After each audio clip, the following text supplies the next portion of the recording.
This is the lecture number 8 for the chapter trigonometry, and we're discussing the third exercise, I think, and we have discussed up to question number 23. Let us take the question number 22. Now this is the method of doing this question is totally different. If you see the arrangement of the angles in the proof, you see that 2x, x, 3x, x, 3x and 2x, some pattern is there. You see it very carefully, and one more example is there in your NCERT book before this exercise. So you see that there is a relationship between the angle 3x, 2x and x, that is x, 2x is equal to 3x. So I am starting it here because 3x is equal to 2x plus x, you can write it. And taking cot on both sides because all the terms are in cot. Now taking cot on both sides. Now you have to simply do it. Cot A plus B formula here, which is cot B plus cot A, in the numerator cot B into cot A minus 1, cross multiply and arrange 1 to the left hand side and all the terms to the right hand side. So this is the method to do it. This type of question, the starting of this question is totally different. Now in question number 25, as we have done in question number 24 and in question number 23, that is cos 4x angle. Now we have cos 6x angle. Now for 6x you can write 2 into 3x. Again you can let 3x is equal to a, so it comes out to be cos 2a. Now use the formula of cos 2a in 2 cos square a minus 1, because in the right hand side of this all the terms are in cos. So that is why I use the formula of cos 2a in terms of cos, which is 2 cos square a minus 1. So now replace the value of a as 2x and the square of it. Now use the formula of cos 3x, which is equal to 4 cos cube x minus 3 cos x. This is the formula of cos 3x. You must know it. So this comes out to be a minus b whole square, which is equal to a square plus b square minus 2ab. Open the bracket, you will get the right hand side. So break the angle 6x as 2 into 3x. Let 3x is equal to a, or you can write this directly here. You can write it directly here, this formula. So 2 cos square a minus 1, replace the value of a as 3x, cos 3x formula and the square of it, a square plus b square minus 2ab, you will get the right hand side. So these are the remaining 2 questions of the third exercise. Now we'll discuss the miscellaneous exercise of this trigonometry chapter.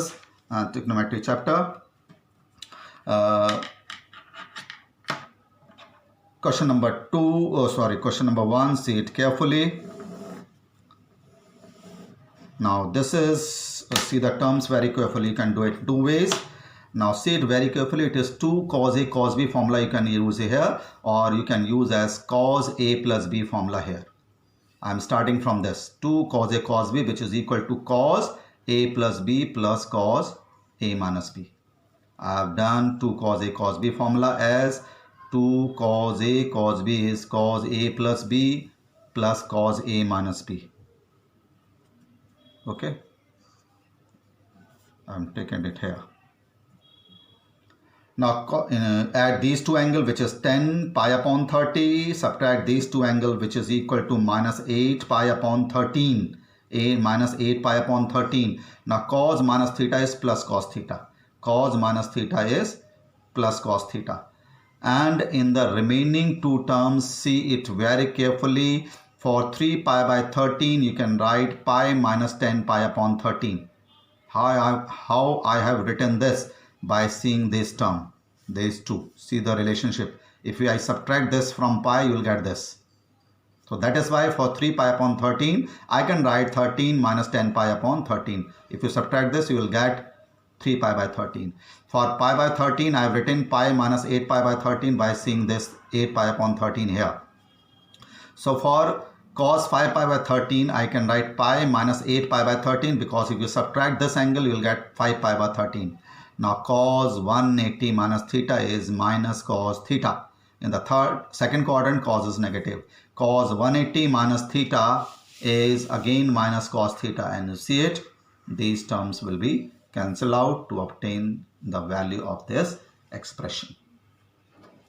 Now in question number 2, it is a rather easy question. Use sin a plus sin b formula in the first bracket, cos a minus cos b formula in the second bracket. You are getting this, and by opening the bracket you are getting the same terms, which will be cancelled out. it is equal to 0.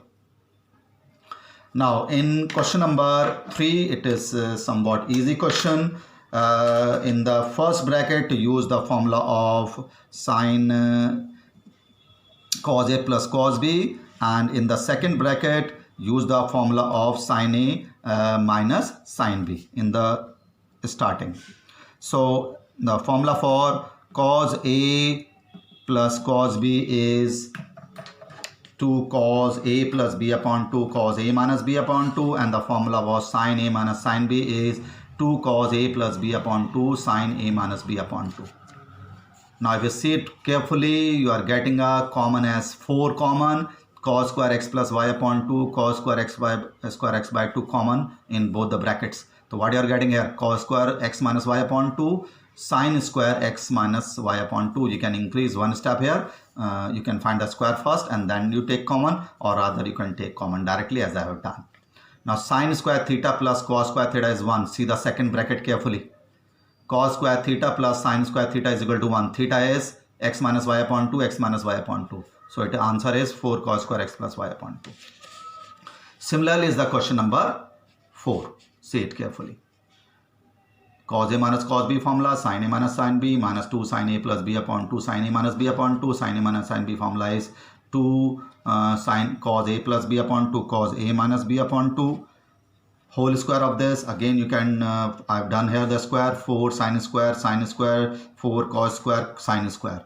So what you are getting common? 4 and sin square x minus y common. So you are getting sin square x plus y 2 upon here, cos square x plus y 2 upon here. The value of the bracket is 1 because sin square theta plus cos square theta is equal to 1. So you are getting this as 4 sin square x minus y upon 2. So these are some simple questions. Question number this 5 is also very easy. You have to decide which two terms you have to take so that we will get the right answer. So I have collected these two terms. See the collection of the terms. I have taken 7x or x together, and I have taken sine 5x and sine 3x together. Arranging by rearranging the terms. So first and third term I have taken, second and fourth term I have taken. Why I have taken? The sum of these angle is 8, the sum of these angle is 8. That is why I have collected these. Now using a formula sin A plus sin B, which is equal to 2 sin A plus B upon 2 cos A minus B upon 2. Similarly in this sin A plus sin B, which is equal to sin A plus B upon 2 cos A minus B upon 2. Now you can know this formula very well.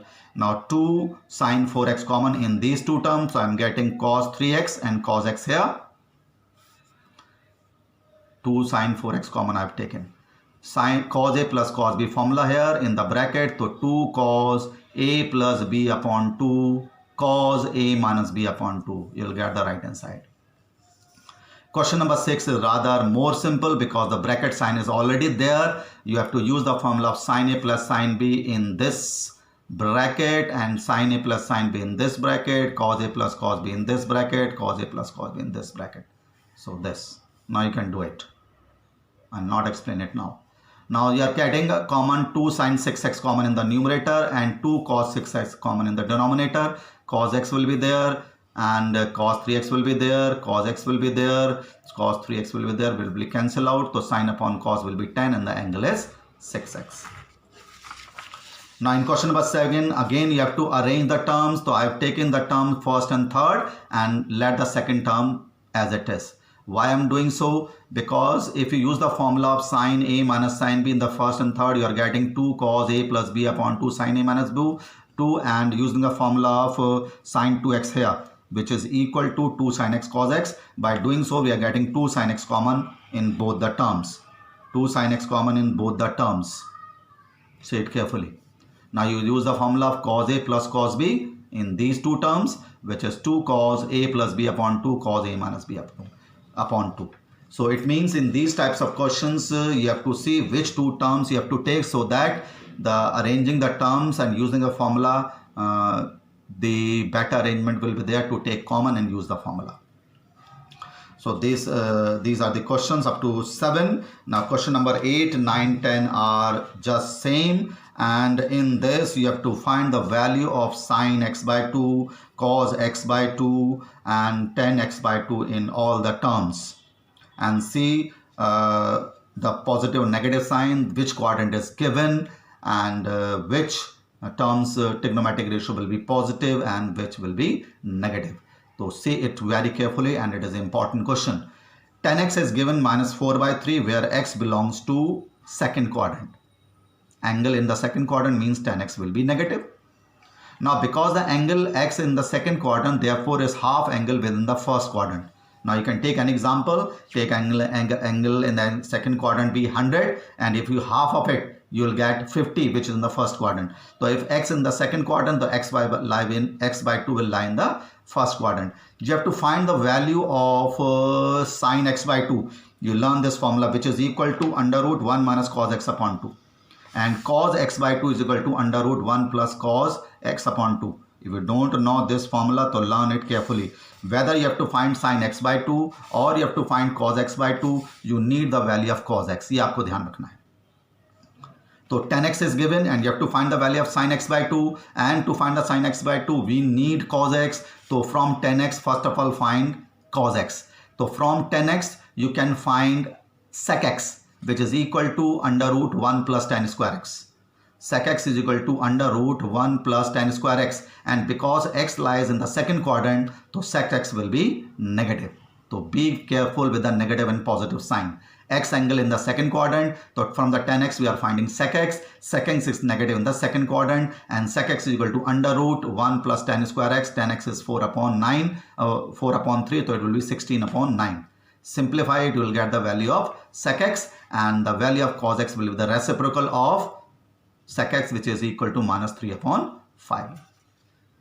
So always you need the value of cos x to find the value of tan x by 2, sin x by 2 or cos x by 2. If the angle x is given, you have to first of all find in which quadrant the x by 2 lies. So sin x by 2 is equal to under root 1 minus cos x upon 2, and the x by 2 angle lie in the first quadrant, so the value of sin x by 2 will be positive. Replace the value of cos x, which is 3 by 5 minus 3 by 5, to replace it here and find the value of sin x by 2. Now cos x by 2 is equal to under root 1 plus cos x upon 2, because x lies in the first quadrant, so it will be also positive, and replace the value of cos x here. Cos x is minus 3 by 5, simplify it, you will get the value of root 1 upon 5 as the value of cos x by 2. Now simply sin x by 2 will be obtained by dividing sin x by 2 cos x by 2, because x by 2 lie in the first quadrant, so it will be also positive, which will be equal to 2. In question number 9, cos x is given as minus 1 upon 3. X belongs to the third quadrant, so its a half angle will lie in the second quadrant. How can we lie in the second quadrant? Take any angle in the third quadrant. Let us take 200 in the third quadrant. If we half it, it will be 100, which will lie in the second quadrant. So if x belongs to a third quadrant, if half angle will be in the second quadrant. Now some steps will be less here because the cos x value is already there, because to find the value of cos x by 2 we need cos x, to find the value of sin x we need cos x. Cos x is already given here, so these two steps will not be done here, because here tan x is given, so you have to find first of all the cos x. In question number 9, cos x is already there, so you don't have to find any other trigonometric ratio. So cos x by 2 will be equal to minus under root 1 plus cos x upon 2. Minus sign is there because x by 2 lie in the second quadrant. In the second quadrant cos is negative. So minus under root 1 minus cos x upon 2, replace the value of cos x, which is equal to minus 1 upon 3. Simplify, it will be equal to cos x by 2. Similarly, tan x by 2, sin x by 2 will be positive because x by 2 lie in the second quadrant, and in the second quadrant sin is positive. So under root 1 minus cos x upon 2, replace the value of cos x. And tan x by 2 you can obtain by dividing this sin x by 2 cos x by 2. So this is the completion of the chapter trigonometry from the NCERT for the class 11. You do the solved example of NCERT very thoroughly, and there are very good questions are there also in the solved examples. Thank you.